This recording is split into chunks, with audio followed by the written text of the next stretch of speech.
기쁘고 복된 날 생명의 말씀을 통하여서 예수님의 부활이 나의 삶 가운데 어떤 의미와 가치가 있는지 함께 나누고자 합니다. 하나님께서 세상을 창조하시고 저와 여러분을 창조하실 때 하나님은 사람으로 하여금 상실을 경험하는 존재로 창조하지 않았습니다. 무언가를 잃어버리는 존재로 창조하지 않았다는 겁니다.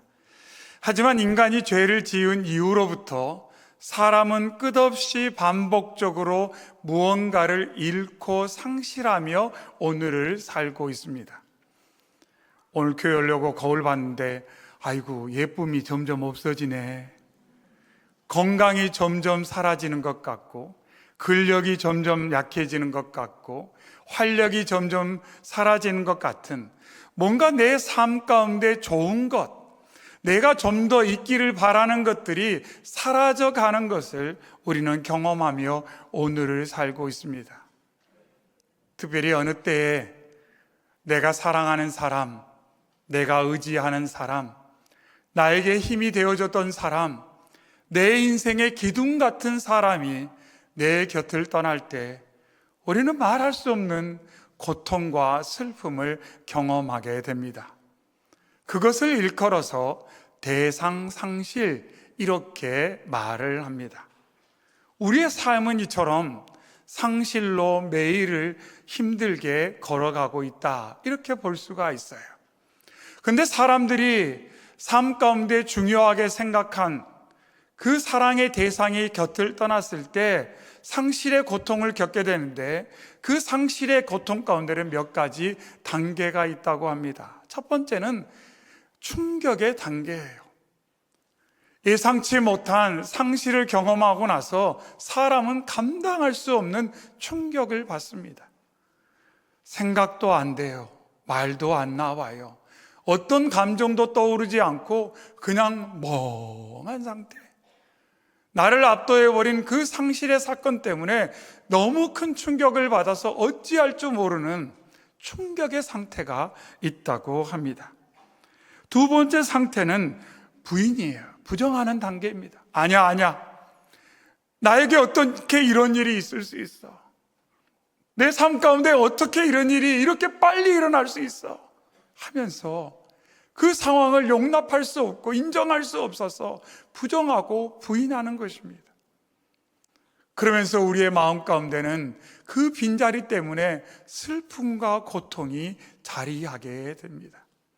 이루 말할 수 없는, 위로받을 수 없는 슬픔과 아픔이 내 마음을 마치 깊은 물속에 빠져드는 것처럼 어떻게 할 수 없는, 스스로 추스릴 수 없는 슬픔과 고통을 경험하게 되는 것입니다.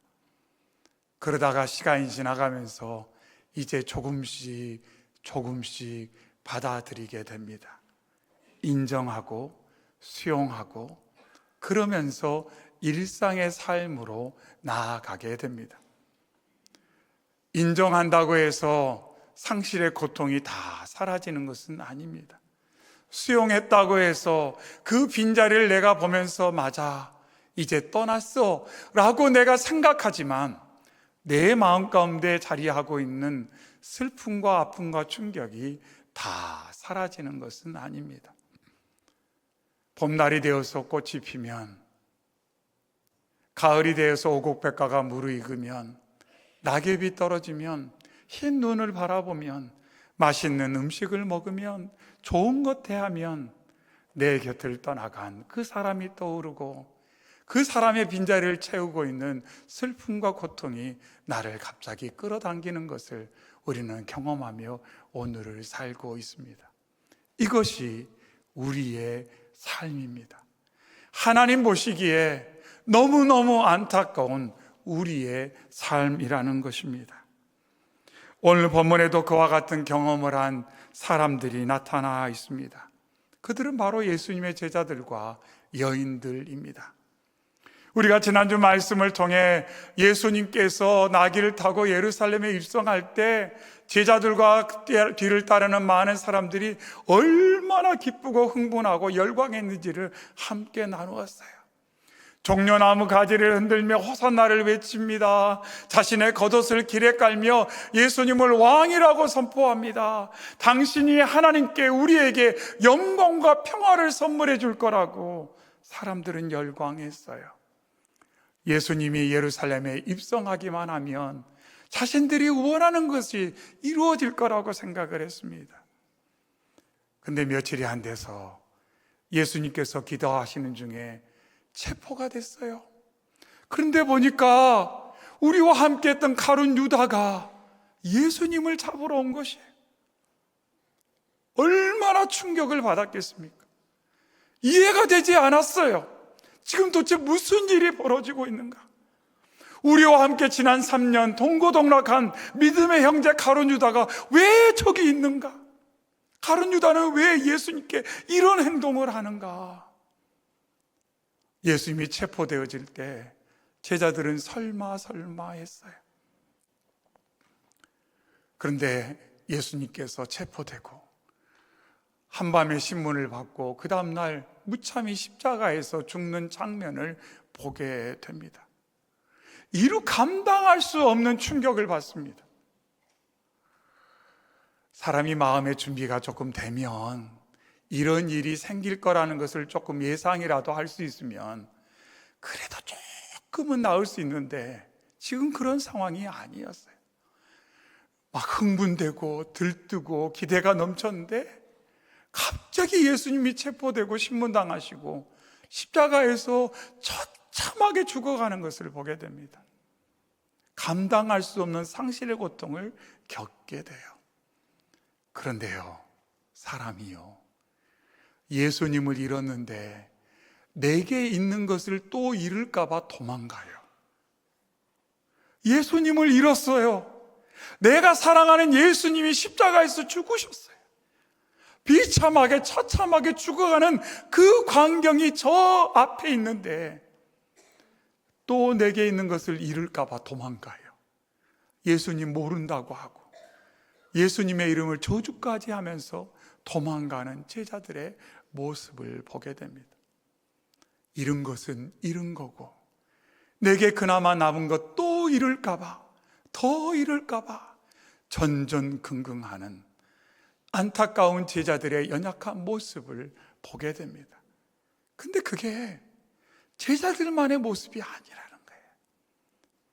나의 모습이에요. 우리의 모습이라는 거죠. 그런데 오늘 말씀을 보니까 그래도 예수님 사랑해서 예수님 장례를 치르려는 여인들이 본문에 나타나 있습니다. 그런데 이 여인들은 또 다른 상실을 경험하게 됩니다. 3절에 들어가니 주 예수의 시체가 보이지 아니하더라. 예수님의 죽음으로 예수님을 잃었다는 상처가 너무 커요. 아픔과 충격이 너무 커요. 계속 슬픔이 내 마음을 진동하고 눈물이 그치지 않아요. 그래도 우리 예수님 장례라도 내가 치러드려야지 하는 마음으로 정성을 다해 준비해서 일요일 아침에 예수님이 묻혀있는 그 무덤을 찾아왔는데 예수님의 시신이 보이지를 않는 거예요. 생각을 해보세요. 얼마 전에 부모님이 곁을 떠났는데 이제 기일이 되고 또 절기가 돼서 그 부모님의 묘소를 찾아왔는데 갑자기 묘가 사라져버린 거예요. 딱골당에 앉는데 텅 비어있는 거예요. 여러분 어떻게 아시겠어요? 아무도 모른다고 하면 어떻게 하겠어요? 얼마나 마음이 무너지겠어요? 얼마나 분노가 일어나겠어요? 도대체 이게 무슨 일인가? 내가 사랑하는 일을 잃어버린 것도 내가 너무너무 슬픈데 그의 장례도 치를 수 없고 이제 그 시신마저 사라졌다니 어떻게 하면 좋나? 그래서 말씀해 보니까 이로 인하여 근심했다. 이 말씀은 당황하다, 혼란에 빠지다는 거예요. 상황이 이해가 되지 않아요. 알 수가 없어요. 누구한테 물어볼 수도 없어요. 이게 도대체 어떻게 된 상황인가? 그런 상황 가운데 요한복음 20장을 보니 막달라 마리아가 제자들에게 이 소식을 알립니다. 그리고 돌아와서 울어요. 근데 요한복음 20장에 나타난 울고 있다라는 표현은 원문에 보니까 대성통곡했다는 거예요. 예수님이 고난당하시고 죽으실 때 여인들은 이미 울 만큼 울었어요. 예수님이 십자가 지고 골고다 언덕길 올라갈 때 뒤따르면서 계속 울었어요. 예수님이 실오라기 하나 걸치지 않고 십자가에서 그 수치스러운 죽음, 고통의 죽음에 신음하는 모습을 보면서 여인들은 계속 울었어요. 그런데 빈 무덤을 보니 이제는 눈물이 말랐겠거니 생각했는데 또 눈물이 쏟아지기 시작했어요. 대성통곡을 하는 거예요. 어떻게 하면 좋은가? 어떻게 하면 좋은가? 여인들은 상실에 계속해서 감당할 수 없는 상실의 고통을 경험하고 있습니다. 이제는 추스릴 수가 없는 거예요. 그나마 예수님의 장례라는 그 어떠한 과정에 집중하면서 이 내 마음을 좀 붙들고 왔는데 이제는 장례를 할 수 없다는 상황이 돼버리니까 완전히 무너지는 것을 볼 수가 있습니다. 완전히 무너져 버리는, 완전히 무너지는 거예요. 그런 상황 가운데 하나님께서 천사들을 보내서 이렇게 말씀합니다. 5절에 두 사람이 이르되 어찌하여 살아있는 자를 죽은 자 가운데서 찾느냐? 여기 계시지 않고 살아나셨느니라 말씀하셨어요. 그런데 이 말씀이 들렸을까요? 잘 들릴까요? 잘 안 들렸을 것 같아요. 상실의 고통 가운데 슬픔에 매몰되면, 충격에 매몰되면 잘 안 들려요, 실제로. 그러지 않습니까? 내가 너무 괴로우면, 내가 너무 힘들면 잘 안 들려요. 그리고 뭔가 새로운 정보가 들어오는 것도 힘들고, 거기에 마음의 문을 열거나 감정이 그것에 반응하는 것도 쉽지가 않습니다. 아마 여인들은 이 천사가 전해준 메시지, 뭔가 새로운 변화가 일어나는 것은 느끼지만 처음에는 또한 어리둥절했을 거예요. 예수님이 살아계신다고? 예수님이 살아나셨다고? 여기 예수님이 계실 자리가 아니라고? 도대체 무슨 말씀인지. 그럴 때 하나님께서는 여인들에게 예수님께서 익히 하셨던 말씀을 떠오르게 합니다. 예수님이 전에 너희들에게 이렇게 말했지 않느냐? 예수님이 말씀한 것처럼 예수님은 부활하셨다고 하나님께서 천사를 통해, 주의 사자를 통해 여인들에게 구체적으로 다시 한번 알려주시고 그들의 마음을 인도해 주시는 것을 보게 됩니다. 오늘 본문에서는 하나님과 또 천사들, 주의 사자, 그리고 여인들이 등장하는데, 이제 주의 사자는 옆으로 조금 비껴놓고 하나님과 여인들의 관계성 속에서 여인들은 계속되는 상실 가운데 고통을 받고 있어요. 전혀 준비되지 않은, 감당할 수 없는 상실의 고통을 경험하고 있습니다.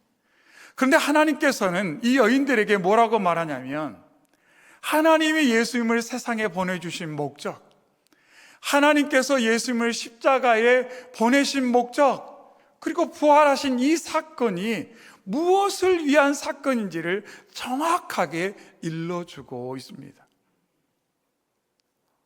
말씀드린 것처럼 여인들의 입장에서는 예수님을 잃어버렸다, 예수님이 우리 곁을 떠났다, 예수님의 시신마저 상실했다, 그것 때문에 지금 힘들어하는데, 하나님께서는 오늘 말씀을 통해 저와 여러분에게 뭘 강조하자고 하시냐면, 잃어버린 것을 내가 되찾게 하기 위해 왔다, 이렇게 말씀을 하고 있어요. 서두에 말씀드렸던 것처럼 우리는 많은 것을 이미 잃어버렸습니다. 모르겠어요. 이미 익숙해서 그 잃어버린 것에 대한 미련조차 없이 오늘을 살고 있는지 몰라요. 에덴 동산에서 선악을 알게 하는 나무의 열매, 저것까지 먹으면 내가 하나님 같은 존재가 될 거다, 기대와 소망을, 지금의 나의 모습보다 더 나은 내가 되고자 그 열매를 먹은 거예요. 잘 될 거라는 착각인 거죠. 잘 될 거라는 착각. 그런데 그 열매를 먹는 순간, 그 순간부터 상실을 경험합니다. 관계가 깨집니다. 하나님과의 관계, 너와의 관계, 나와의 관계, 피조세계와의 관계, 모든 관계가 깨지기 시작합니다. 다 잃어버리는 거예요. 하나님도 잃고, 남편도 잃고, 아내도 잃고, 에덴 동산도 잃고, 다 잃어버리게 되었어요. 그리고 나서 자녀를 낳았는데 자녀들 안에서 정말로 감당할 수 없는 살인사건이 나서 둘째도 잃고 큰아들도 잃었어요. 다 잃었어요. 다 잃었어요. 그것이 우리의 삶의 모습이라는 거예요. 하나님께서 그 모습을 보실 때 얼마나 아파하시겠어요. 너희들이 나와 함께 했다면 그러한 상실을 경험하지 않아도 됐었는데, 너희들이 나와 함께하고 내 뜻을 존중하고 사랑의 경계 안에 너희들이 머물렀다면, 믿음의 경계 안에서 살았다면 너희들이 상실을 경험하지도 않았을 텐데 하면서 하나님 마음이 너무 아프셨다는 거예요. 그래서 하나님께서 예수 그리스도를 예비하시고 이 땅에 보내주셔서 십자가와 부활을 통해 우리가 잃어버린 것을 찾을 수 있도록 하나님께서 조치하시고 응답하셨다고 오늘 말씀하고 있습니다. 그래서 예수님의 십자가와 부활의 사건, 우리가 그것을 기뻐하고 감사하고 찬양하는 여러 이유가 있지만, 오늘 말씀 가운데서 함께 나누기 원하는 것은 상실과 그 상실에 대한 하나님의 조치다, 이렇게 우리가 꼭 기억했으면 좋겠어요. 자, 아까 그냥 지나가면서 아침에 거울을 보니까 만족스럽지가 않아요. 미모가 사라지고 있구나, 젊음이 사라지고 있구나, 여기를 좀 더 땡길까? 막 많은 생각이 드는 거예요. 그런데 여기에 중요한 교훈이 있어요. 우리는 스스로 상실을 저항할 수 없다는 거예요. 상실을 통제할 수 없어요. 상실하지 않으려고 아무리 발버둥 쳐도 우리의 인생의 한계가 무엇인지를 우리는 그냥 아침 거울만 봐도 알 수가 있어요. 어떨 때는 계단으로 걸어 올라가다 느낄 때도 있고요, 그냥 삶을 살다가 느껴질 때가 많이 있다는 거예요. 어떨 때는 기억력이 좀 상실되는 것 같고요, 총명함이 좀 사라지는 것 같고요, 조금씩 잃어가면서 삶을 산다는 거예요. 그것이 우리에게 주는 교훈을 우리는 잊어서는 안 된다는 거예요. 우리는 상실하고 살고 있어요. 그리고 그 상실에 대한 해결책은 오직 예수 그리스도밖에 없음을 하나님은 계속해서 말씀하고 있습니다. 그래서 상실한 것, 상실해가고 있는 것에 너무 연연하지 마세요. 물론 그것이 힘들 때 많아요. 소중한 대상이면 대상일수록 가슴 아프고 힘든 것은 사실이에요. 그런데 하나님이 아신다는 거예요. 우리가 상실로 인해 얼마나 힘들어하고 아파하는지를 아신다는 거예요. 그래서 예수님을 통해서 길과 진리와 생명이신 주님께서 우리 가운데 역사하셔서 길을 찾을 수 있도록, 진리를 회복할 수 있도록, 생명을 회복할 수 있도록 조치를 해주셨다는 겁니다. 그리고 우리가 미래를 생각할 때도 우리의 마음에는 불안이 있어요. 또 상실할까봐, 잃어버릴까봐, 소중한 것, 내게 꼭 있으면 좋겠다 생각되는 내 삶의 든든한 버팀목 같은 그것들이 내 삶에서 사라질까봐 우리는 오늘을 전전긍긍하며 사는 것도 사실이에요. 그런데 하나님께서 말씀합니다. 너가 잃어버릴까봐 두려워하는 그것들 가운데 내가 역사하겠다고 말씀하고 있습니다. 그것들 가운데 우리가 이것을 믿는 것을 믿음이라고 말해요. 내가 잃어버린 것에 대해서, 잃어버릴까 전전긍긍하는 것에 대해서 하나님이 예수 그리스도를 통해 조치해 주셨다. 하나님께서 길을 열어주시고 하나님께서 응답해 주셨다는 것을 믿는 것이 믿음이다. 그래서 예수님의 부활이 우리가 기뻐할 사건이요, 예수님의 부활이 우리가 소망을 둘 사건이라고 오늘 말씀하고 있습니다. 그래서 우리의 삶을 바라볼 수 있는 중요한 관점이 있는데, 그건 뭐냐면 부활을 통해 우리의 삶을 바라보는 거예요. 상실에 대한 하나님의 조치, 상실에 대한 하나님의 조치. 그래서 이제 집에 가셔서 혹여 거울을 볼 때 조금 그러더라도, 아니야, 하나님께서 조치해 주실 거야. 하나님 조치해 주실 거야. 하나님이. 그리고 언젠가 저 천국에서 주님 만나게 되는 그날, 정말 너무너무 멋진 모습으로, 너무너무 예쁜 모습으로 우리가 주님과 함께 보내게 될 것입니다. 하나님 나라는 어떤 나라냐면 상실이 없는 나라예요. 상실이 없는 나라, 상실의 두려움이 없는 나라, 그 나라가 하나님 나라인 것입니다. 그리고 그 주님께서 오늘 우리와 함께 할 때 상실에 대한 두려움 없이, 상실한 것에 대한 충격과 슬픔과 분노가 하나님에 의해서 어루만져지면서 우리가 힘 있는 삶을 살게 될 줄로 믿습니다. 이 부활절에 주님 주신 말씀을 깊이 마음 가운데 담겨주면서 삶의 순간순간마다 부활로 삶을 바라보고 소망 가운데 힘을 얻는 저희 모두 되시기를 주의 이름으로 축원합니다. 아멘. 사랑의 주 하나님 아버지, 감사합니다. 부활절에 생명의 말씀을 통해 우리의 삶을 바라보는 소망의 눈을 열어주시니 감사합니다.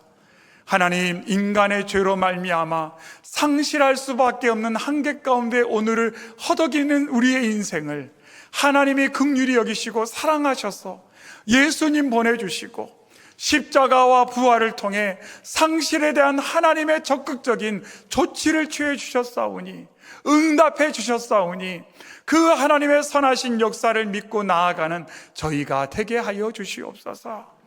그리하여 하나님, 잃어버린 것 때문에 우리의 마음이 매몰되지 않게 하여 주옵시고, 뭔가를 잃어버릴까 봐 전전긍긍하며 불안하고 조급한 삶 살지 않도록 도와주시옵소서.